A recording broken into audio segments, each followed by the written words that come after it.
Hello everyone, and welcome back to my channel. Just another struggling writer. The beleaguered author's one-stop shop for commiseration and hopefully inspiration. My name is Carrie Scher, and I am just another struggling writer.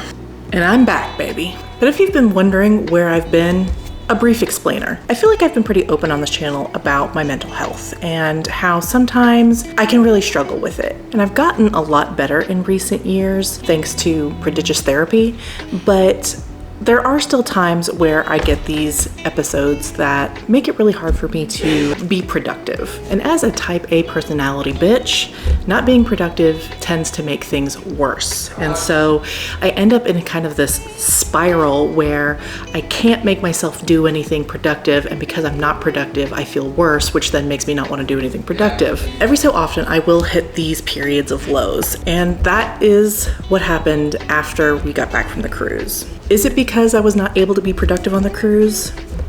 I hope not, because that means I'm never allowed to take a vacation without spiraling afterwards. But either way, it happened. The first week or 10 days afterwards, I was really feeling it, but I was trying to pretty much force my way through it and pretend that it wasn't happening, essentially, and trying to stay on course. But I ended up on a Saturday where I was supposed to write the majority of the 10,000 words I owed for the week over the weekend, and I spent an entire Saturday avoiding it and not doing it and just sitting in my chair, alternatively playing video games or reading or doing homework or literally anything but writing. And then I got in bed that night thinking, oh my God, I have to write 10,000 words on Sunday. And I also have all this other stuff to do. And I was really like freaking out about it. And I realized that I was struggling. That was when the moment when I realized I was struggling. And I decided I was going to suspend my 12-week challenge in an effort to like take a little bit of pressure off myself. And that did help me feel better in terms of like the absolute panic I was feeling, but it didn't actually motivate me to be productive any more than anything else did. And after a few more days of trying to push my way through it, I just accepted the fact that it wasn't working, and trying to force my way through it was actually just making my anxiety much worse. And so I had to just succumb to this bout of not wanting to do much of anything. One aspect of these episodes is that I don't feel the same joy that I normally do out of my like leisure activities and my hobbies. So definitely no joy in writing, no joy in reading, no joy in video games. It was really just a lot of going through the motions. Like I said, I realized that I was just gonna have to kind of wait out this episode. I do strongly believe it is a brain chemistry issue, and there was just not much that I can do other than try and force my way through it, which was making it worse. And let me be clear again that I am way better now than I used to be. These episodes used to really take me out to the point where I was spending all my free time in bed, but I'm doing a lot better now. Now these periods are fewer and much farther between, and I'm also not hitting as like the low points that I used to. So I am in that regard doing much better. But I would be kidding myself if I said that I expected these to stop happening completely. This is just something I have accepted that I just have to live with. And while it sucks to have to take these pauses in my productivity to deal with it, I am fortunate that it is not as detrimental as it could be or that it used to be. That very long-winded and possibly TMI explanation of what I've been doing means that I have accomplished very little writing since we last spoke. Maybe 500 words, and really that's it. Which leaves me with the question of, well, hell, what am I gonna do now about my 12-week writing challenge? As you probably know, I designed the challenge so that I would specifically be done with this second draft by the end of the summer, which according to the old way of calculating it would be like September 21st. Having taken off now almost a month, that is certainly not happening. And as such, I am now pushing the completion of the second draft into the fall, which is again not ideal because I had really hoped to have the third draft finished by the end of the year. Today's color, by the way, it looks more blue in the camera, but it's like very, very deep purple, and it's purple with a purpose. Well, I've given it some thought, and I've come to the conclusion that I still want to participate in the challenge with some modifications and caveats. The first is that obviously it's not going to be done by that deadline. The first being, I am no longer going to be punishing myself for not hitting my 10,000 words. And I am changing that for two reasons. The first being, I'm not entirely certain it was the primary motivator for me hitting the 10,000 words the first couple of weeks of the challenge. I think the primary motivator was doing it, you know, and getting to come on here and brag that I did it, even in like circumstances that were a little bit dire, you know, even though they were of my own making. But being able to come on here and say, y'all, I did it. I did 10,000 words in 1 week. And I still see those bragging rights as being sufficiently motivating on their own.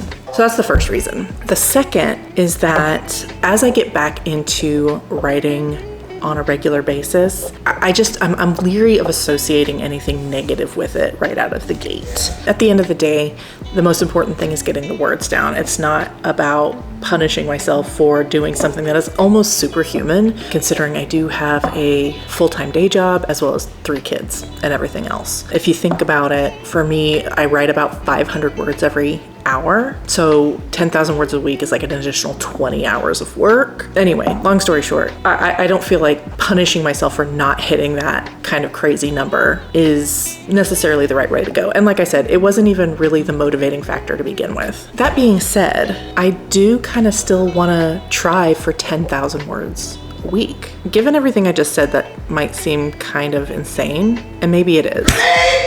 But I still think that it's really doable, and more to the point, I kind of think that's the baseline I want to set myself as a writer going forward, at least while I'm still working at my day job. It is just enough to push me, but not so much that it's completely like taking me out in order to meet it. Like, I'm not like running myself into the ground doing it either. And all that has meant is just a shift in priorities. And by shifting those priorities, it's been very doable. And so I want to maintain that 10,000 word a week goal, because I think it'll help me keep my priorities in line. So that way I'm not falling back on old habits of deprioritizing writing in favor of other hobbies or other activities, because I've got this just slightly uncomfortable deadline and goal to meet every single week. Like I said, this is all about habit forming, so that this is something I can maintain as a rule going forward as a writer. And because I think that having that habit and having this slightly uncomfortable target will help me grow as a writer, as a capital W writer, as an aspiring author. I'm going to need that discipline if I'm going to be a serious writer, a serious author. And I think by setting the standard for myself and maintaining it despite what has happened over the past month is a really important step in establishing that and reminding myself how serious I am about my goal. Going back to the original question of what does this mean for my 12-week challenge? Well, I am essentially going to pick up where I left off with 3 complete weeks, because I've written so few words since those first 3 successful weeks that I can essentially start tomorrow as week 4. And so that is my goal. Tomorrow is week 4. And I'm just gonna pick up where I left off my last successful week and go from there. 8 weeks would put me in mid-October, and here's where I'm going to make a slightly unhinged update to this challenge. I would really love it to have this draft done by October 3rd, which is in like 7 weeks, 6.5 weeks, not the full 8. But the reason for that is because October 3rd is the day I am attending a writing workshop ahead of the DFW Writers Conference that I am attending that weekend.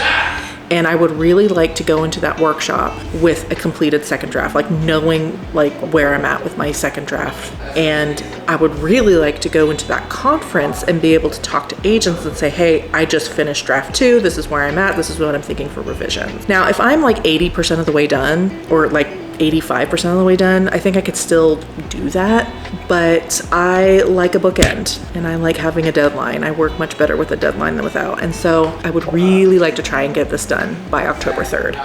That would mean that I'm not writing 10,000 words per week. At some point, I'm going to have to extend myself a little bit and do more than 10,000 words a week. Maybe over the long weekend coming up, I can do a 10K in addition to whatever words I write earlier in the week. I don't know, but that is going to happen if I'm going to hit that October 3rd deadline. Now, if I don't, like I said, it's not the end of the world. The deadline is purely for motivation at this point. The other thing about October 3rd is that is the day that Taylor Swift's new album, The Life of a Showgirl, comes out. And I am going to be real honest, I am going to hyperfixate on it hard. I think when Tortured Poets came out, I lost like a week and a half, and I think the same thing is probably going to happen, where I'm just like down the rabbit hole of digesting and deconstructing and consuming media about it and content about it. I am one of those Swifties. I actually said to my friend, I was like, I'm kind of actually bummed that the conference is also that weekend, because I just know that I'm going to want to lay in bed and listen to Showgirl on repeat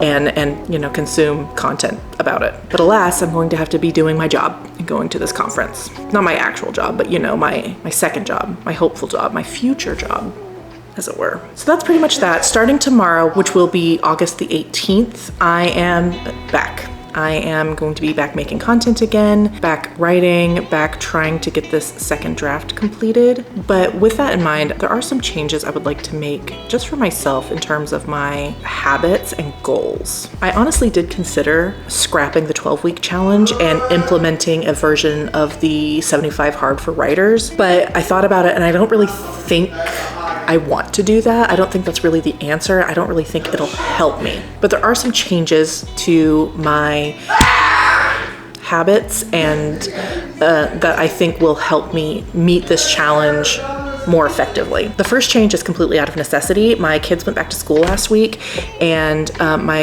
youngest child has a very early start time. So I am having to roll back my late alarm of the summer so I can make sure she gets up and on the bus. And that means I'm not able to stay up as late either. In the past, when I had this early start time, what I would do is I would get the kids up and then I would lay back down and then get up again when it was my turn to actually get ready. But I don't want to do that anymore because it's just a big waste of time. I'm not actually resting or sleeping in that 20 minutes. It ends up actually making me feel more tired to get up and then go back to bed just to get up again 20 minutes later. So I think what I would like to do is use that time to get a little bit of writing done. Now, the exact amount of time from the time that my alarm goes off to get my daughter up to the time I need to start getting ready for work is about 1 hour. Obviously, I won't be writing that whole hour because I'll need to get out of bed, I'll need to get her up, and I'll need to get my computer on. But I do anticipate having like maybe 40 minutes to write. And I think, I could get maybe 200 words, 250 words. And I'm being a little conservative there because I'm not a morning person. I've never been a morning person. And I think I mentioned this before, I am much more of a night writer. And I have almost trained my brain to start thinking about writing around 9 o'clock at night. And to get up in the morning and immediately start thinking about it, I don't know how that's gonna go. This is totally an experiment at this point, but it is born out of wanting to use that hour towards something productive and not just laying in bed, which isn't accomplishing anything other than making me more tired. My nails. So that's the first big change I'm going to make. Whether it'll stick, I don't know. And actually, funnily enough, this coming week, starting tomorrow, is the kids' week with their dad. And so it's not even applicable this first week, but I'm still going to stick to it because I'm gonna have to. Like, I thought about when the kids are with their dad, I'll roll back to my late alarm. But if I'm gonna do this habit, it needs to be consistent. And so I'm gonna try to play test it tomorrow. We'll see how it goes. Like I said, I'm not a morning person. I always tell people at work that my brain doesn't start working until after 9 usually. So getting up at 6:30 to start writing is going to really test my limits there. We'll see. But like I said, I'd rather at least try than just lay in bed and do nothing.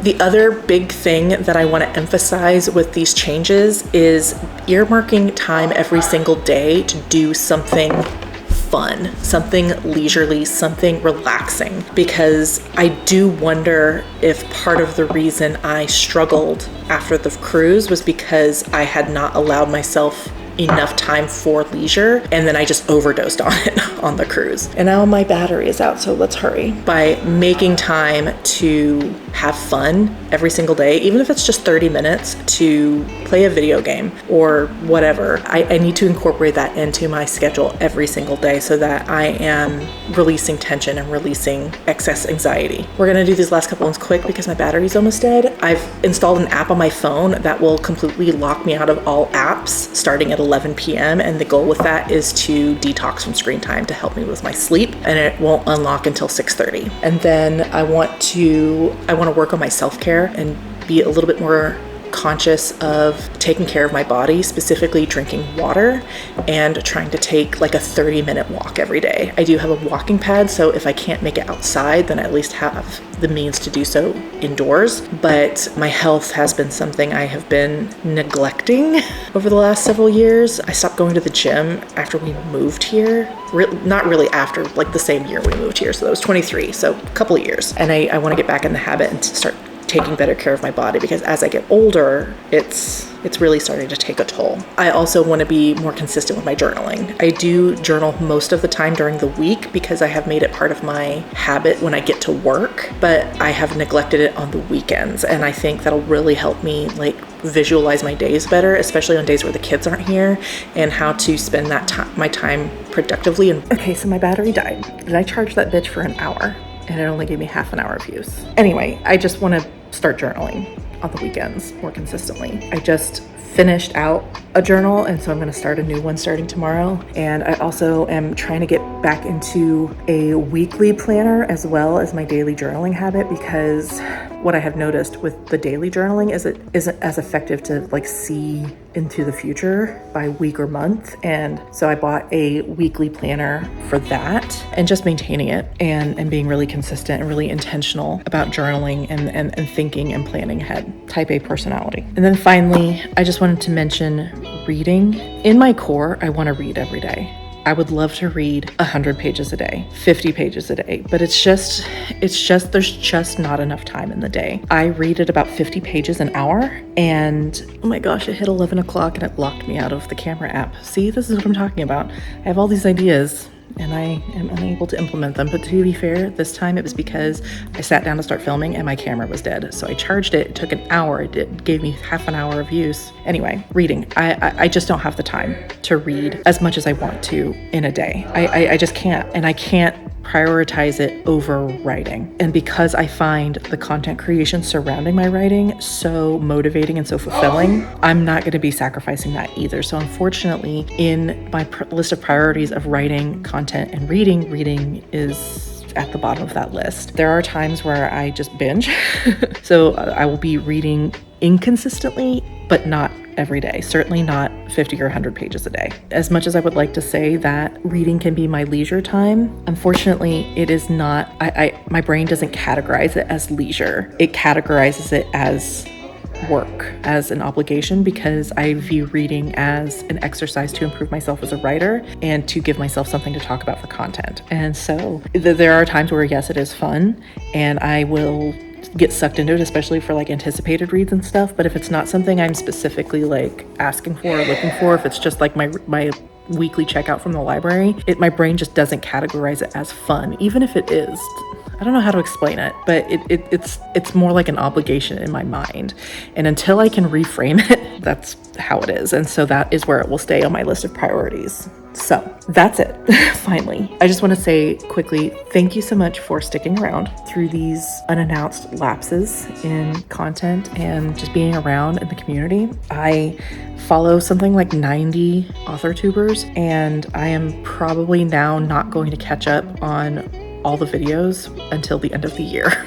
So I will try to leave comments, but they're all going to be on older videos, and maybe that'll help you in the algorithm. I don't know, but I'm going to try. I'm going to do my best, y'all, because I do love you and I do appreciate you being here. And with that, thank you so much for watching. I so appreciate it. If you like my content and want to support the channel, please like and subscribe, or consider leaving a comment down below. As always, in a nail painting video, leave me a nail painting emoji in the comments if you made it all the way to the end of this video. I don't know what I'm gonna have next for you, because obviously I haven't been vlogging, and so I won't have a vlog prepared for Friday, but I'm gonna think about it. That's on my list for tomorrow to do, and kind of brainstorm a video for you guys. But I hope you look forward to it, whatever it may be, and I will see you then. Bye.